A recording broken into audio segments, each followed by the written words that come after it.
Chapter 13, in which Passepartout receives a new proof that fortune favors the brave. The project was a bold one, full of difficulty, perhaps impracticable. Mr. Fogg was going to risk life, or at least liberty, and therefore the success of his tour. But he did not hesitate, and he found in Sir Francis Cromarty an enthusiastic ally.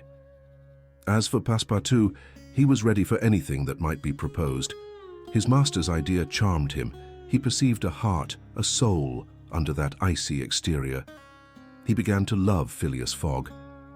There remained the guide. What course would he adopt? Would he not take part with the Indians? In default of his assistance, it was necessary to be assured of his neutrality. Sir Francis frankly put the question to him. "Officers," replied the guide, "I am a Parsee, and this woman is a Parsee. Command me as you will." "Excellent," said Mr. Fogg. "However," resumed the guide, "it is certain not only that we shall risk our lives, but horrible tortures if we are taken."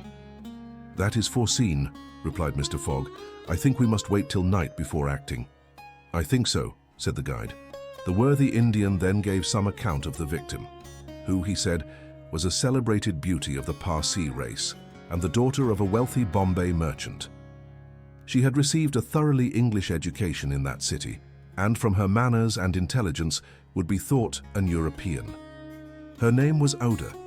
Left an orphan, she was married against her will to the old Rajah of Bundelkund, and knowing the fate that awaited her, she escaped, was retaken, and devoted by the Rajah's relatives, who had an interest in her death, to the sacrifice from which it seemed she could not escape. The Parsee's narrative only confirmed Mr. Fogg and his companions in their generous design. It was decided that the guide should direct the elephant towards the pagoda of Pillaji, which he accordingly approached as quickly as possible. They halted half an hour afterwards in a copse some 500 feet from the pagoda, where they were well concealed, but they could hear the groans and cries of the fakirs distinctly. They then discussed the means of getting at the victim. The guide was familiar with the pagoda of Pillaji, in which, as he declared, the young woman was imprisoned. Could they enter any of its doors while the whole party of Indians was plunged in a drunken sleep, or was it safer to attempt to make a hole in the walls? This could only be determined at the moment and the place themselves, but it was certain that the abduction must be made that night, and not when, at break of day, the victim was led to her funeral pyre. Then, no human intervention could save her. As soon as night fell, about 6 o'clock, they decided to make a reconnaissance around the pagoda. The cries of the fakirs were just ceasing. The Indians were in the act of plunging themselves into the drunkenness caused by liquid opium mingled with hemp, and it might be possible to slip between them to the temple itself. The Parsee, leading the others, noiselessly crept through the wood, and in 10 minutes they found themselves on the banks of a small stream, whence, by the light of the rosin torches, they perceived a pyre of wood, on the top of which lay the embalmed body of the Rajah, which was to be burned with his wife. The pagoda, whose minarets loomed above the trees in the deepening dusk, stood 100 steps away. "Come," whispered the guide. He slipped more cautiously than ever through the brush, followed by his companions. The silence around was only broken by the low murmuring of the wind among the branches. Soon the Parsee stopped on the borders of the glade, which was lit up by the torches. The ground was covered by groups of the Indians, motionless in their drunken sleep. It seemed a battlefield strewn with the dead. Men, women, and children lay together. In the background, among the trees, the pagoda of Pillaji loomed distinctly. Much to the guide's disappointment, the guards of the Rajah, lighted by torches, were watching at the doors and marching to and fro with naked sabers. Probably the priests, too, were watching within. The Parsee, now convinced that it was impossible to force an entrance to the temple, advanced no farther, but led his companions back again. Phileas Fogg and Sir Francis Cromarty also saw that nothing could be attempted in that direction.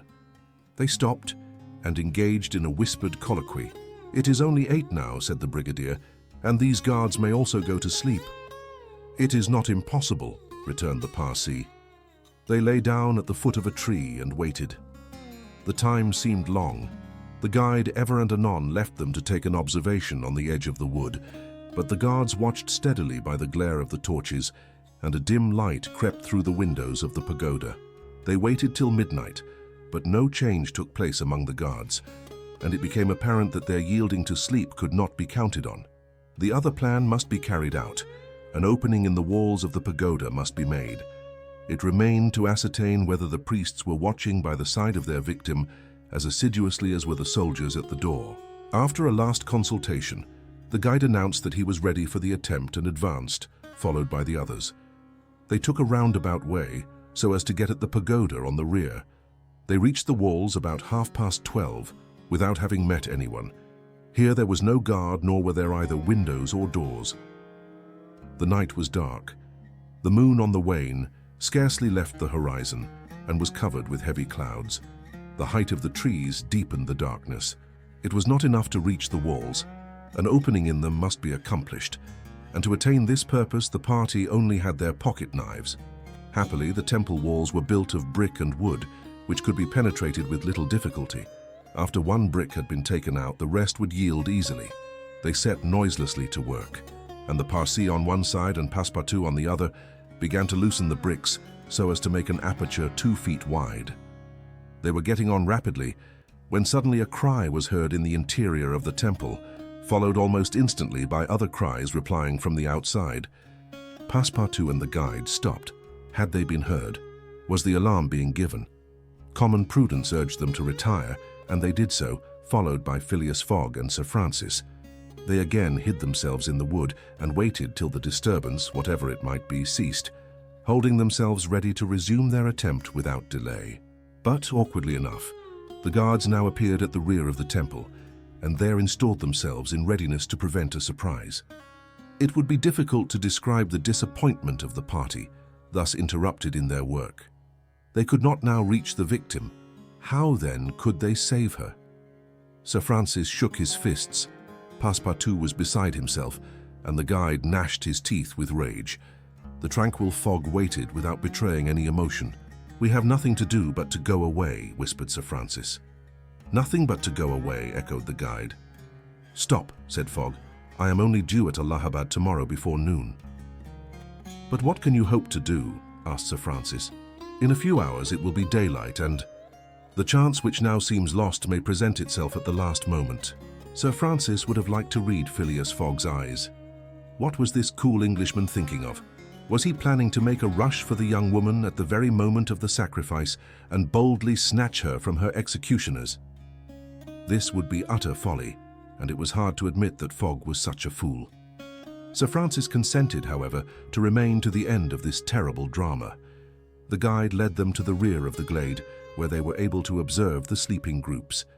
Meanwhile, Passepartout, who had perched himself on the lower branches of a tree, was resolving an idea which had at first struck him like a flash, and which was now firmly lodged in his brain. He had commenced by saying to himself, "What folly!" And then he repeated, "Why not after all? It's a chance, perhaps the only one, and with such sots." Thinking thus, he slipped with the suppleness of a serpent to the lowest branches, the ends of which bent almost to the ground. The hours passed, and the lighter shades now announced the approach of day, though it was not yet light. This was the moment. The slumbering multitude became animated, the tambourines sounded, songs and cries arose. The hour of the sacrifice had come. The doors of the pagoda swung open, and a bright light escaped from its interior, in the midst of which Mr. Fogg and Sir Francis espied the victim. She seemed, having shaken off the stupor of intoxication, to be striving to escape from her executioner. Sir Francis's heart throbbed, and convulsively seizing Mr. Fogg's hand, found in it an open knife. Just at this moment, the crowd began to move. The young woman had again fallen into a stupor caused by the fumes of hemp, and passed among the fakirs, who escorted her with their wild, religious cries. Phileas Fogg and his companions, mingling in the rear ranks of the crowd, followed, and in 2 minutes they reached the banks of the stream and stopped 50 paces from the pyre, upon which still lay the Rajah's corpse. In the semi-obscurity, they saw the victim, quite senseless, stretched out beside her husband's body. Then a torch was brought, and the wood, heavily soaked with oil, instantly took fire. At this moment, Sir Francis and the guide seized Phileas Fogg, who, in an instant of mad generosity, was about to rush upon the pyre. But he had quickly pushed them aside, when the whole scene suddenly changed. A cry of terror arose. The whole multitude prostrated themselves, terror-stricken, on the ground. The old Rajah was not dead then, since he rose of a sudden like a spectre, took up his wife in his arms and descended from the pyre in the midst of the clouds of smoke, which only heightened his ghostly appearance. Fakirs and soldiers and priests, seized with instant terror, lay there, with their faces on the ground, not daring to lift their eyes and behold such a prodigy. The inanimate victim was borne along by the vigorous arms which supported her, and which she did not seem in the least to burden. Mr. Fogg and Sir Francis stood erect, the Parsee bowed his head, and Passepartout was, no doubt, scarcely less stupefied. The resuscitated Rajah approached Sir Francis and Mr. Fogg, and in an abrupt tone said, "Let us be off." It was Passepartout himself who had slipped upon the pyre in the midst of the smoke, and profiting by the still overhanging darkness, had delivered the young woman from death. It was Passepartout who, playing his part with a happy audacity, had passed through the crowd amid the general terror. A moment after all four of the party had disappeared in the woods, and the elephant was bearing them away at a rapid pace. But the cries and noise, and a ball which whizzed through Phileas Fogg's hat, apprised them that the trick had been discovered. The old Rajah's body indeed now appeared upon the burning pyre, and the priests, recovered from their terror, perceived that an abduction had taken place.